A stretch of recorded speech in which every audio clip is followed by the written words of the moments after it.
Welcome back to Dollars to Cents, where we are committed to building generational wealth through smart financial habits and cash budgeting and financial literacy. My name is Melissa.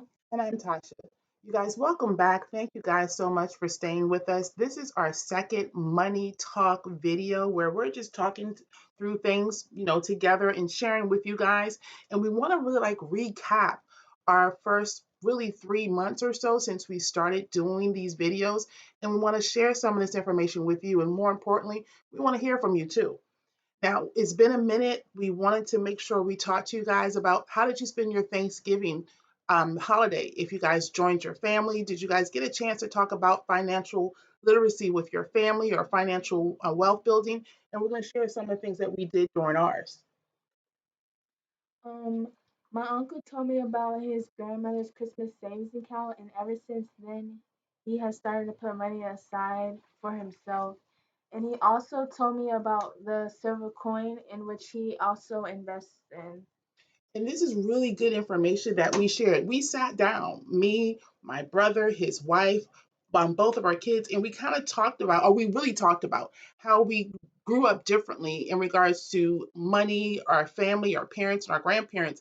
And it's really interesting. He's my older brother, and he shared stuff that I didn't even know about. He shared that he had a conversation with my grandmother. And if you guys have been following us for a while, you know the main reason why I'm doing this is because my grandmother set a good example, but I want to finish that. I want to expand it and give more generational wealth for Melissa. But my grandmother actually had this conversation with my brother who wanted to open up was one of those Christmas savings account at the bank. And she told him that, you could do that, but why give money to the bank for the bank to make more money off of your money and just save the money for yourselves? Save a little bit out of your paycheck every time you get paid, and that's how you have a Christmas savings. And that's the same thing that we're doing right now for cash stuffing. I was kind of surprised because my grandmother had that conversation with him, but didn't have it with me. You see, there's a big difference, even though we're siblings. And to be able to hear what he was doing growing up. And sometimes as families, we do some things that might not be the best habits. We had a chance to share as adults that some of us, including myself, we tap into some of our retirement plan, whether it's our 401k, a 503 plan, or what have you, to take care of some of our financial burdens or needs. And we want to get out of the habit of doing that. So we had a really good conversation, and I want to challenge you guys because this is the day before Christmas. So if you guys watch this either today or tomorrow while you're with your family, have a conversation. Talk about your finances because you know what? We're going to do it again for Christmas and see where we are. We also had a lot of things going on for the last couple of months, and some of the things that we want to definitely talk to you guys about. We did a to get make a little extra money. We sold empanadas. Yes, we had 7 orders of empanadas. I learned how to cost them out and marketing behind them, and we will be doing that again for the next holiday. So we were really excited when a lot of my coworkers wanted us to sell the empanadas. We figured out a plan of how to make empanadas and keep them frozen, and they could pick them up and fry them themselves. And Melissa helped out a lot. And this is our small, small business that she's learning on how to, cost it out, profit over revenue, things that nature. So we're really excited to be able to share this again going forward in the future. So we're looking at other things we could do to teach the next generation on how to make additional income. So we had a good time with that. What were some of your things that you liked about cash stuffing? What some of the things might be a challenge for you? Some of the things I liked about cash stuffing was the amount of money that I had and was able to see and to allocate the money in each envelope. Some of the things I didn't like were getting to the bank was quite a challenge because I don't have a car at the moment.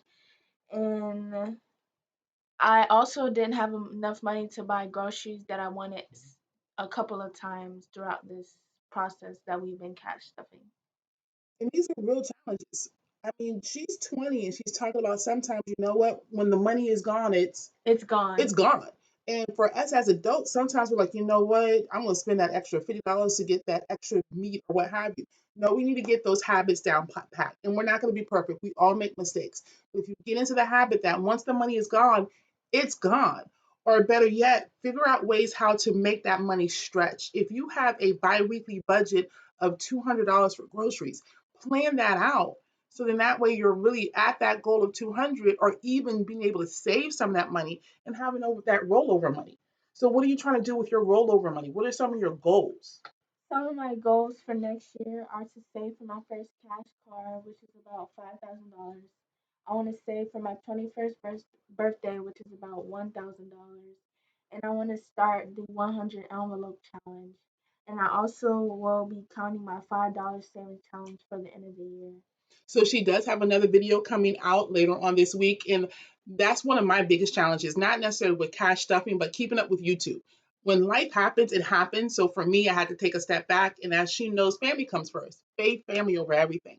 So we're hoping that for 2024, we're going to be able to be more committed and more on a routine to get these videos out to share with you guys.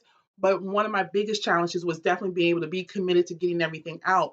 One of the things I enjoyed about this journey so far is, like she said, watching that money stack up. I don't know about anybody else, but when your envelope gets thicker and thicker and thicker and thicker, that brings me great joy. I think also for those of you guys who have been following us, we had a financial need for a family member. Being able to take care of that need for family, that meant the world to me. So there are a lot of things that I liked about doing cash stuffing that overshadow some of the small challenges that I think we all have. And we're going to definitely be committed to this. 2024 is a great year for us. One of the things that I want to try to do this year, right after Christmas, so, for you guys, including me, I'm still wrapping gifts. So after you guys get done with this video, finish wrapping your gifts. But later on, before the new year, Melissa and I are going to sit down and we're going to talk about our goals. We're going to start writing them out. We're going to start planning for them. So before 2024 hits, we're going to have an idea of what she wants to do. What does she want to do with her career, with her finances, for herself? What do I want to do? And then more importantly, we're going to bring this together as a family. As a family, what are our goals as a family for 2024? So we're going to hit the library. So if you guys want to join us, go check your local library, see if they're open, get a conference room that has a whiteboard and start working it out. As a family, we are building financial smart habits for generational wealth. That's what we want to put together for you guys. So we're really excited about that. And one other thing that I want to share is that you'll get a video from us all throughout the week. So I'm going to get caught up on videos. But one of the videos that's near and dear to my heart is those of you guys who are following my cash budgeting. I've created a hope envelope, which was really based off of the hope pantry at my job at the college. And I was able to save $200. And Melissa and I went to the store and we spent probably close to an hour and a half to 2 hours spending $200. And I liked the store we went to because they had what? Logos, buy one, get one at Winn Dixie. So I made that dollar bill stretch. We ended up with how many carts? 3 cards. 3 carts. One cart was just for water, and the other 2 carts were for food that we were able to buy with the $200. And I actually spent, and it's going to be in the video that I send out. I actually spent about $197. So I have money left over, and we dropped that off, and that made my heart feel really full. I love working with my students. I want to make sure that they have healthy food, especially over the holidays. So that was something that I'm going to definitely step that up for next year. So there are going to be a lot of goal setting for our family. And we want you guys to start setting your goals too. But what else are we going to be doing for next year? For the live?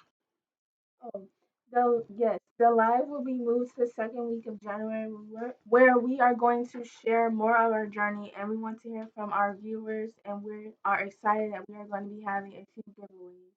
We're going to definitely have some giveaways ready for you guys. And we want to really hear from you guys of what you guys are doing. So look for it on that second week of January, about the 13th or 14th. Be ready to be there. We want the generation and the next gen to be there. We want to talk about, I don't know, how we can actually build a better generation, a new gentopia, if you will. Generation with utopia. That's a good concept. Gentopia. I'm going to put that down. But we want to talk to you guys during that live and see what you're doing for you and for your next gen. And we're going to definitely have those giveaways. So they're going to need to do what? Make sure to like, comment, share, subscribe, and stay tuned for the next video. Happy holidays to you guys. Happy holidays. And happy New Year's. And for the rest of you guys like me, come on, get those presents wrapped. We only have, oh my God, less than 3 hours before Christmas. See you guys soon. Bye. Bye.